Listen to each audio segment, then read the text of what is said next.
এক ছিল ছোট্ট একটা গ্রাম, যেখানে ধান ক্ষেতের সবুজে সোনা ঝরে পড়ত। মানুষগুলো ছিল খুব সরল, খুব খাঁটি। তারা পরিশ্রম করত সারাদিন আর সন্ধ্যায় গোল হয়ে বসে গল্প করত। হিমু ভাই, আজকে তোমার ক্ষেতের ধান একেবারে সোনার মতো ঝলমল করছে দেখছি। আল্লাহর রহমত ভাই, যত্ন করলে ধানও হাসে, বুঝলে? তুমি শুধু ধান চাষে না, মানুষ চাষেও ওস্তাদ। তোমার মতো মন আর কজনের আছে? এই গ্রামটা বেশি সুখে আছে। এদের মুখের হাসি আমি মুছে ফেলবো। কালো জাদুতে ধান শুকিয়ে ফেলবো, তখন এরা বুঝবে কষ্টের মানে।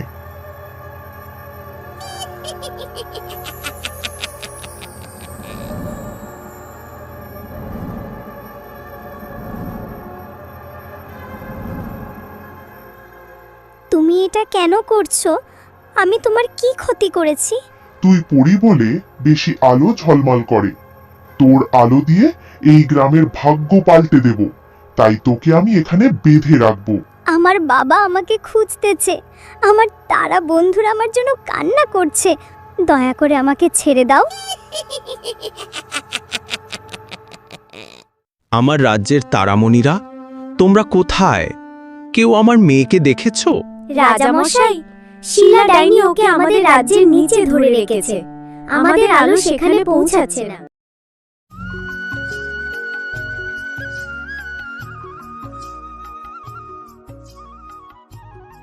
আজ কি খেতে একটু বেশি জল দিতে হবে? দেখি তো এই বছর ভালো ফলন হবে কিনা। ইস, ধানের ভেতর এই আলোটা কিসের? কে যেন ডাকছে, শুনি তো। এত ছোট্ট একটা মেয়ে, তুমি কে? তোমার চোখে জল কেন? আমি আকাশের পরী। শিলা ডাইনি আমাকে ধরে এনে এখানে বেঁধে রেখেছে। আমার ডানাগুলো শুকিয়ে গেছে। তুমি ভয় পেও না পড়ি, আমি তোমাকে বাঁচাবো।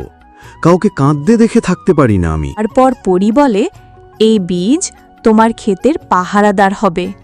যতই ডাইনি আসুক, তোমার ধান ক্ষতিগ্রস্ত হবে না। তবে মনে রেখো, এই জাদু শুধু দয়ার প্রতিদানেই কাজ করে। এই বলে হিমুকে একটা জাদুর বীজ দেয়।